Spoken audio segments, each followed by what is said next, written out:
Halo football lovers, berjumpa lagi dan lagi dengan Kakak Spasi. Kali ini Kakak sudah menyiapkan berita terupdate seputar dunia sepak bola dalam segmen Spasi Tonight. Selamat menyaksikan.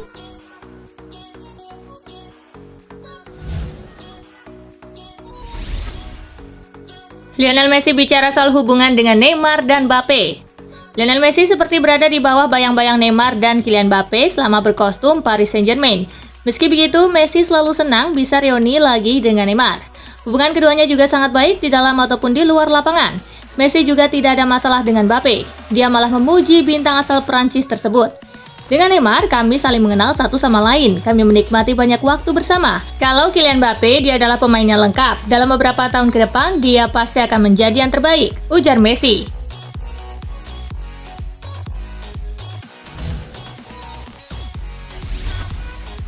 Ex-manajer Manchester City sebut Grealish tak pantas dihargai 100 juta pound sterling. Mantan manajer Manchester City, Sven-Goran Eriksson, memuji kualitas Jack Grealish. Namun Eriksson ragu Grealish pantas dibanderol 100 juta pound sterling. Transfer Grealish memecahkan rekor transaksi pemain termahal dalam sejarah sepak bola Inggris Raya. Meski demikian, penampilan Grealish bersama The Citizen dinilai belum memenuhi ekspektasi. Manajer asal Swedia itu meyakini bandrol Grealish mestinya setara dengan Erling Haaland. Secara teknik, dia itu sangat bagus, tetapi apakah dia pantas dihargai segitu? Berapa banyak mereka menebus Haaland? 51 juta pound sterling? Nilai dia segitu, cetus Eriksson.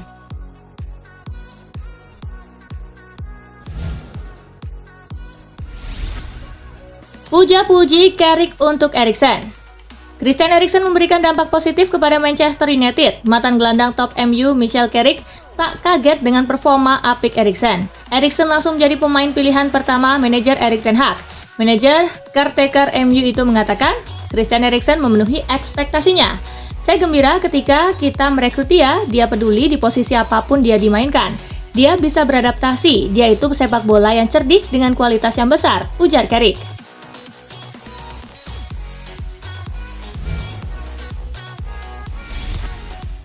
Dari Juventus ke Tottenham, dunia Kulusevski berubah. Dejan Kulusevski merasakan perubahan signifikan di Tottenham Hotspur jika dibandingkan dengan di Juventus. Kulusevski hampir selalu jadi andalan Antonio Conte. Kulusevski pun menjawab kepercayaan Conte dengan menyumbang 6 gol dan 11 assist dalam 29 penampilan sejak gabung Tottenham. Kulusevski menyebut peningkatan performanya tak lepas dari metode latihan Conte. Di Tottenham, tubuh saya berubah, utamanya berkat latihan di gym. Kami kerja keras setiap hari dan lebih baik daripada di Italia, ujar Kulusevski.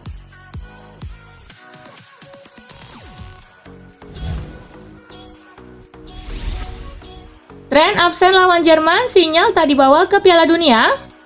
Trent Alexander-Arnold dicoret dalam daftar 23 pemain Inggris yang menghadapi Jerman di laga terakhir UEFA Nations League. Absennya Trent membuat ia diprediksi kuat tak akan ikut serta ke Qatar. Apalagi pemain 23 tahun itu hanya turun 5 kali dalam 31 laga terakhir Inggris. Stok bek kanan Inggris memang terbilang melimpah, dan Southgate dikenal sebagai manajer yang setia pada pilihannya. Dengan Piala Dunia akan digelar kurang dari 2 bulan lagi, bisakah Trent membalikan situasi ini?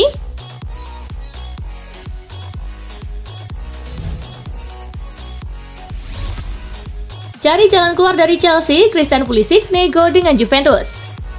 Christian Pulisic dikabarkan tengah menggelar negosiasi dengan raksasa Serie A Juventus terkait rencana kepindahan pada Januari nanti.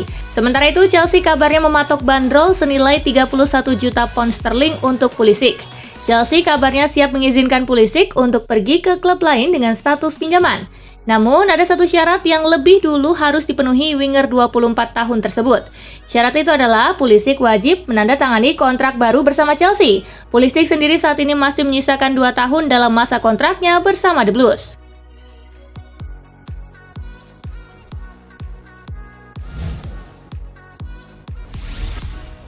Liverpool siapkan kontrak baru untuk Naby Keita, perlu nggak sih?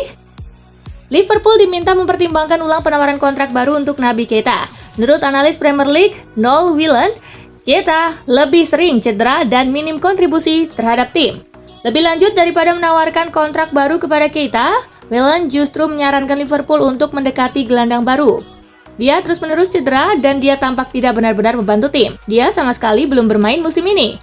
Mereka lebih baik mengejar Jude Bellingham musim panas mendatang, kata Whelan.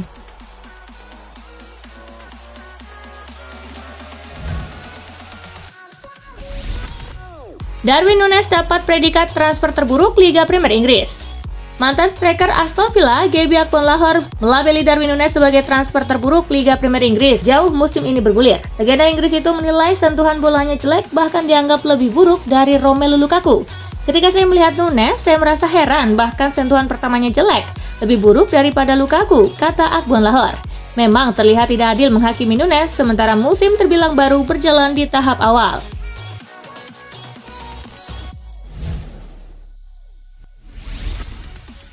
Pesan Rio Ferdinand buat Maguire usai bikin blunder. Harry Maguire mendapat kepercayaan untuk tampil sebagai starter dalam pertandingan ini. Namun, Kapten Manchester United itu membuat 2 blunder konyol berujung gol. Legenda Manchester United, Rio Ferdinand, memberi semangat kepada Harry Maguire. Menurut Ferdinand, Maguire harus punya mental yang kuat untuk menghadapi kritik. Saya bisa merasakan perasaan Harry setiap kesalahannya dihukum dan diteliti. Dia harus kuat secara mental untuk melewati ini, ujar Rio Ferdinand.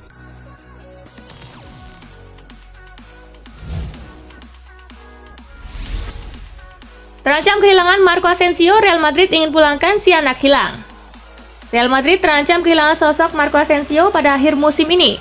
Rencananya Real Madrid ingin memulangkan si anak hilang Brahim Diaz. Brahim Diaz sendiri kini berada di AC Milan untuk menjalani masa peminjaman sejak musim 2020-2021 lalu. Posisi Brahim Diaz di skuad Rossoneri juga mulai terancam oleh The Keteler. Kondisi itu rencananya ingin dimanfaatkan oleh Real Madrid pada akhir musim ini. Akan tetapi AC Milan sendiri masih ingin mempertahankan Diaz dengan mengaktifkan opsi pembelian sebesar 22 juta euro.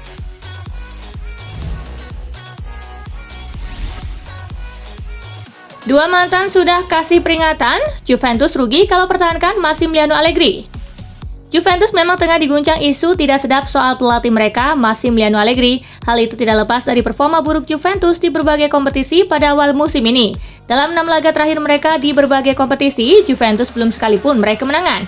Dua mantan pemain Juventus, Dejan Kulusevski dan Maciej Stelijk, sudah memberikan peringatan soal metode kepelatihan Massimiliano Allegri. Menurut para penggemar, Juventus tentu akan rugi apabila tetap mempertahankan Massimiliano Allegri sebagai pelatih mereka.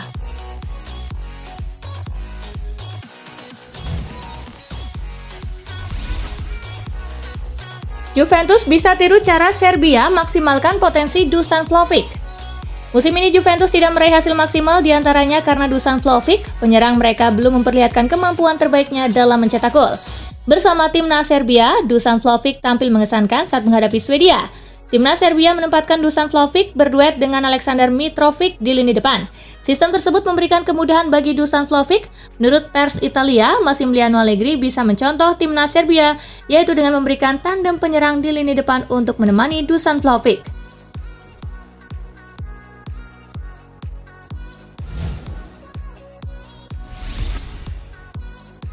Italia lolos ke semifinal UEFA Nations League, Roberto Mancini belum puas.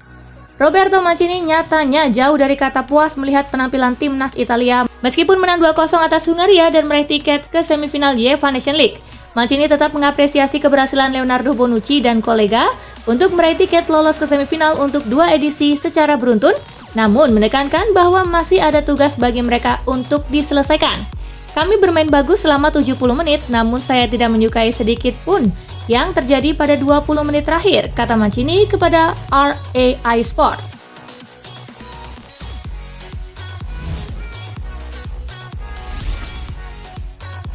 Brazil punya harapan besar kepada Neymar di Piala Dunia 2022.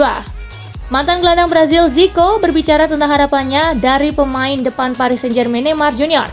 untuk Piala Dunia mendatang. Dia yakin pemain Brazil itu akan berada dalam performa terbaiknya tahun ini dan diharapkan bisa membantu negaranya meraih Piala Dunia ke-6. Neymar telah mencetak 3 gol dan memberikan 2 assist dalam 3 pertandingan terakhir untuk Brazil. Meskipun itu adalah pertandingan persahabatan. Di level klub, mantan pemain Barcelona itu telah mencatatkan 11 gol dalam 11 pertandingan dan 8 assist di semua kompetisi musim ini.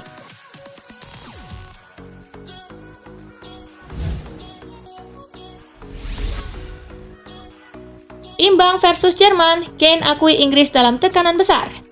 Harry Kane mengakui bahwa The Three Lions dalam tekanan besar sebelum laga melawan Jerman dan sang striker akhirnya mengakhiri paceklik gol timnya. Kapten Inggris tersebut mengungkapkan bahwa rekan-rekan satu timnya tersebut memiliki hal yang harus dibuktikan setelah 6 pertandingan tanpa kemenangan. Sang kapten menegaskan mereka harus meningkat sebelum permulaan Piala Dunia November nanti. Para pemain dalam tekanan karena hasil terakhir yang didapatkan dan kami berada di sini dengan 1 poin pembuktian, ujar sang striker.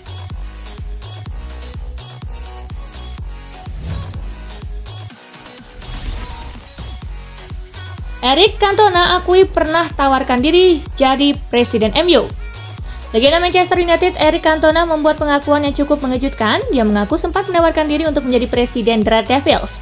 Namun proposalnya tersebut ditolak mentah-mentah oleh Ed Woodward yang saat itu menjabat sebagai CEO Setan Merah. Tahun lalu, saya mengusulkan kepada klub untuk mengubah cara mereka. Ed Woodward hebat dalam pemasaran tetapi tidak hebat dalam sepak bola. Saya mengusulkan kepada mereka bahwa saya harus menjadi presiden sepak bola, tetapi mereka tidak menerimanya, ujar Cantona.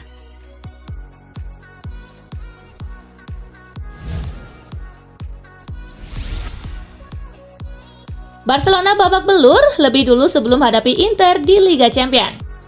Pada jeda internasional yang berlangsung bulan September ini, Barcelona banyak melepas pemainnya untuk membela tim nasional negaranya masing-masing. Namun, justru nasib apes yang diterima oleh Barca karena di jeda internasional ini banyak pemain mereka yang pulang kembali ke Catalan dengan kondisi cedera. Barcelona sudah babak belur lebih dulu sebelum menghadapi Inter Milan di matchday ketiga Liga Champions. Xavi Hernandez jelas dibuat pusing akan kondisi ini dan harus putar otak bagaimana menyusun formasi terbaik agar bisa meraih hasil maksimal kala menghadapi Inter.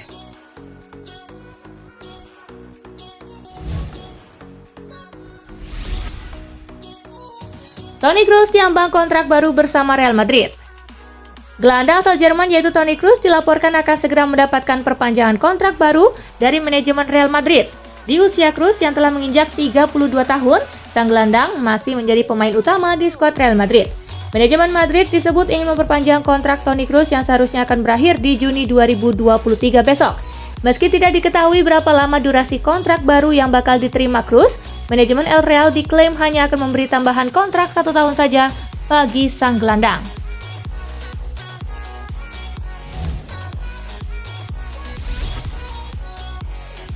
Atletico Madrid berencana rekrut 1 bek tengah baru musim panas nanti. Atletico Madrid dikabarkan sedang berencana untuk merekrut 1 bek tengah di bursa musim panas tahun depan. Di awal musim ini, mereka kembali dihadapkan dengan cederanya 2 pemain andalan di posisi tersebut.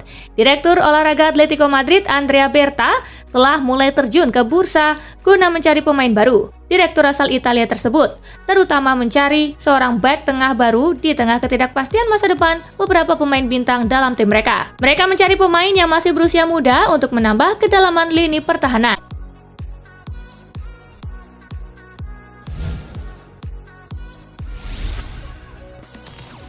Tolak rekrut striker anyar, Bayern Munich paksa Koeman jadi penyerang tengah. Bayern Munich masih belum berencana untuk mendatangkan striker tengah murni pada jendela transfer musim dingin 2023 mendatang. Striker nomor 9 atau striker tengah murni akan didatangkan Bayern paling cepat pada musim panas tahun depan. Sebagai solusi sementara, Kingsley Coman yang sejatinya adalah pemain sayap akan dipaksa untuk menjadi striker tengah. Hal ini pun cukup mengejutkan mengingat Koeman juga baru pulih dari cedera hamstring dan ketika sembuh ia langsung mendapat peran yang berbeda di lini depan.